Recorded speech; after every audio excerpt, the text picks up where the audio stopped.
Welcome to another lesson on Lunch with the Lord. I'm Pastor Mark, and we are continuing our series of lessons here in the letter of Paul to the Galatians. We'll be looking at Galatians chapter 4 and finishing verse 9. But before we begin, Jeremiah 15:16, thy words were found, and I did eat them. And thy word was unto me the joy and rejoicing of my heart. Now, as we saw in last lesson with verse 9, but now after that you have known God, or rather are known of God, how turn ye again to the weak and beggarly elements whereunto you desire again to be in bondage? And we saw again last lesson that Paul here is saying after you've known God, or rather you've been known by God. And we said that it's God is the one who seeks us. No one seeks after God. People do not just wake up and decide they're going to seek God today, all right? The reason why someone has a desire to draw close to God is because God is seeking them first, and He loves them first, okay? Then we love Him.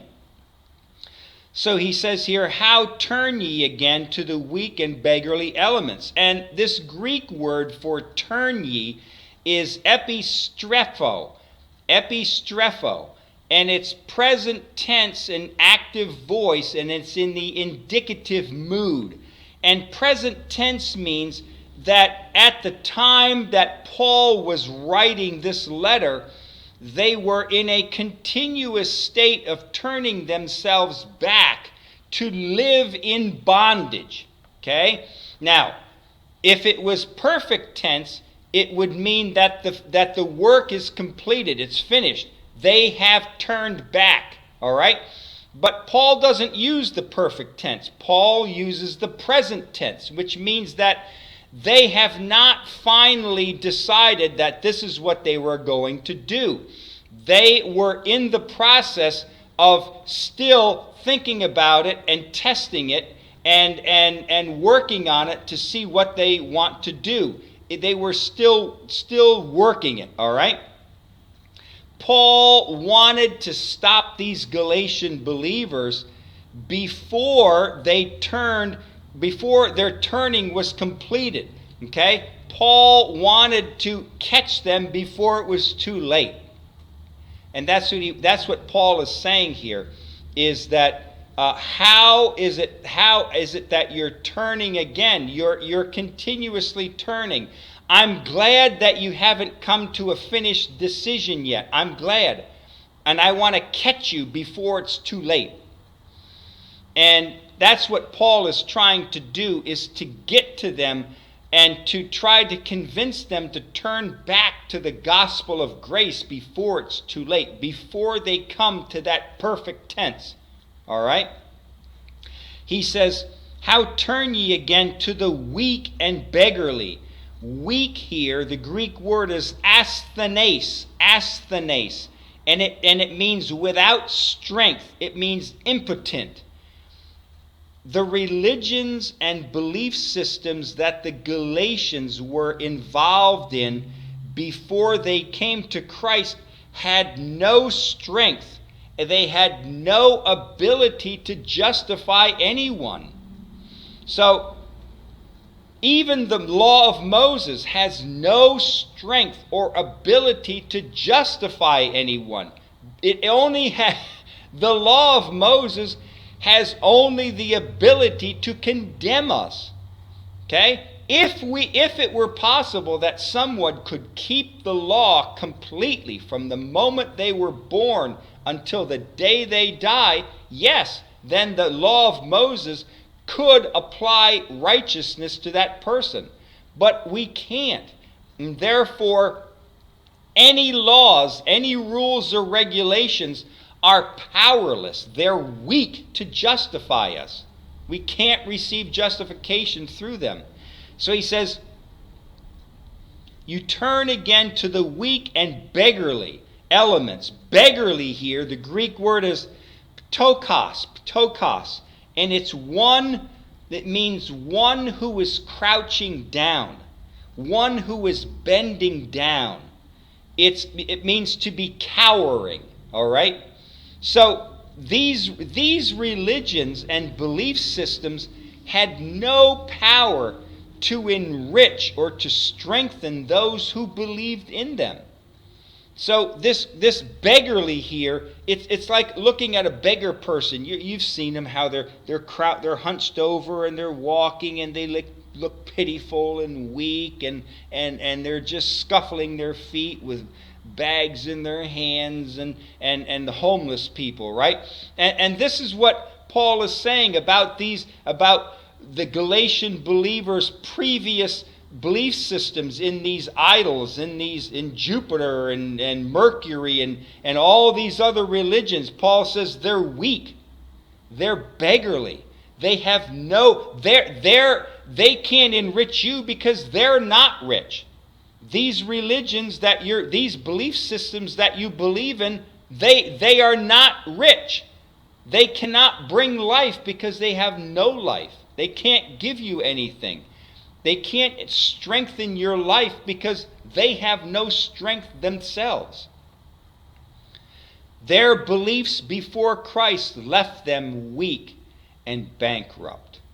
And this is always the result of any belief system, any religion outside of the Bible, any religion outside of the truth of the Word of God.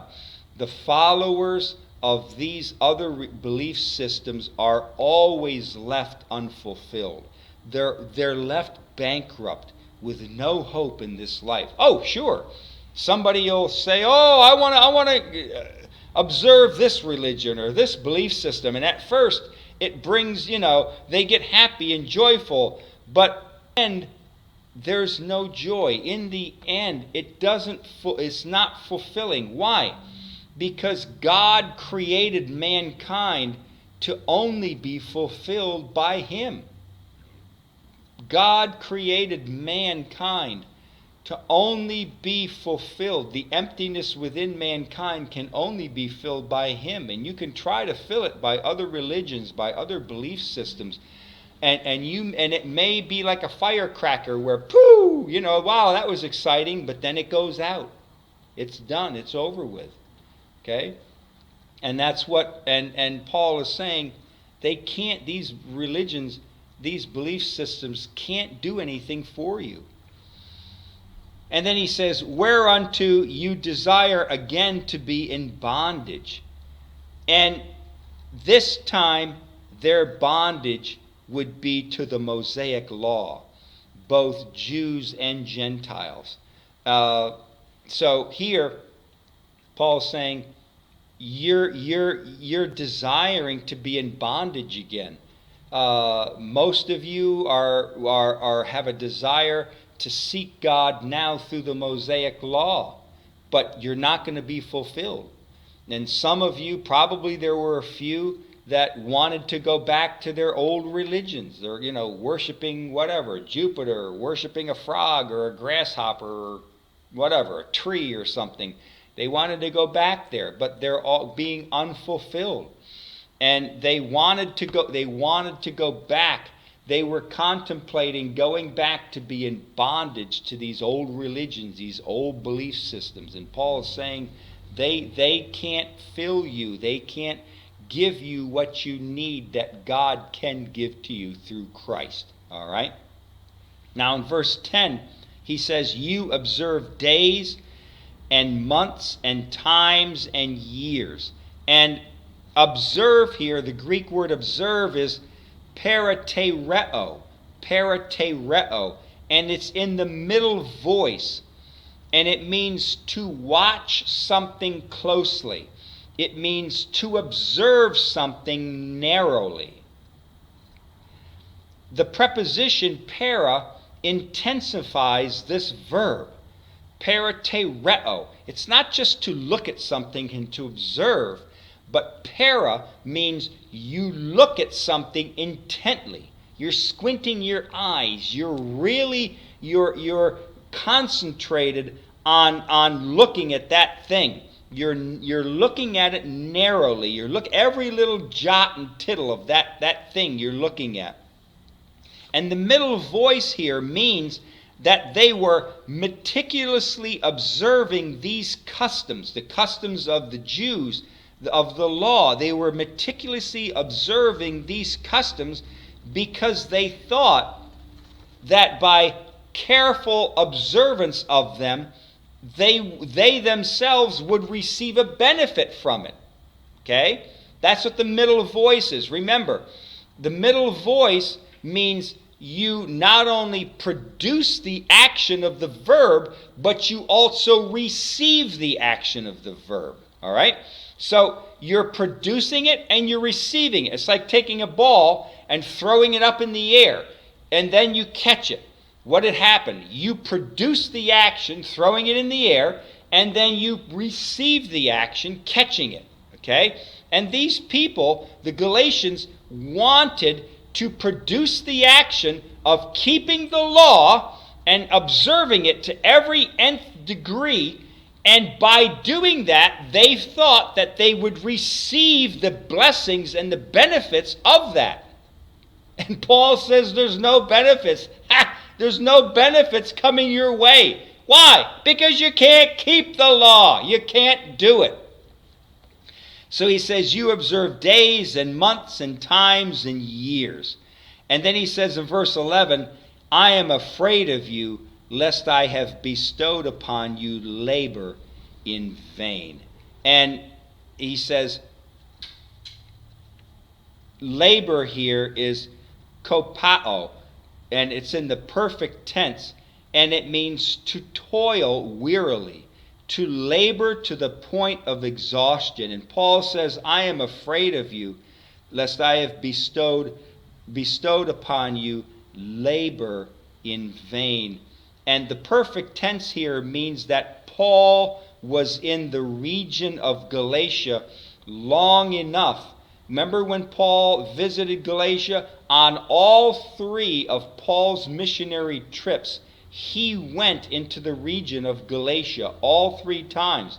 And Paul is saying, I have spent enough time in your region that I know that you have been thoroughly taught and that you understand God's plan of salvation by grace through faith. So the perfect tense in this Greek word, kopio, means that Paul worked, it's over. It's not present tense. Paul's not saying, I need to go back and keep laboring. No, Paul said, I labored and my labor is over. I taught you the truth of what salvation by grace is and what a true relationship to God is. And I've completely taught you everything that you need to know. And on these missionary trips that Paul gave. And Paul said, I've labored, but is my labor, has it been in vain? Did I go there and spend that time and do all that teaching? And was it all for naught? And you know, a lot of times pastors feel that way. They have people come in the church, they get saved, and they love God, and who knows, 6 months, a year, 5 years later, things happen in that person's life. And they go by the wayside. They go back to their old ways. And the pastor thinks to himself, was my labor in vain? Did I preach all? Did I spend that time with that person? Was it all for nothing? And preachers think that way. Pastors think that way. They labor and labor and labor and in people's lives to fulfill and to give them the Word of God and to teach them how to go. And then all of a sudden, the sheep wander away and they don't come back. And the shepherd thinks to himself, was it all in vain? Did I not preach good enough? And the tendency for the pastor is to condemn himself for not doing enough. And yet Paul said, I'm not going to condemn myself on your point, Galatians. No, I'm not condemning myself. I came and I preached. I gave you the goods on everything. and it's not, it's not my fault. I taught you everything, and you know everything you need to know about having a proper relationship with God. All right? Until next lesson, walk with the Lord. I know He walks with you.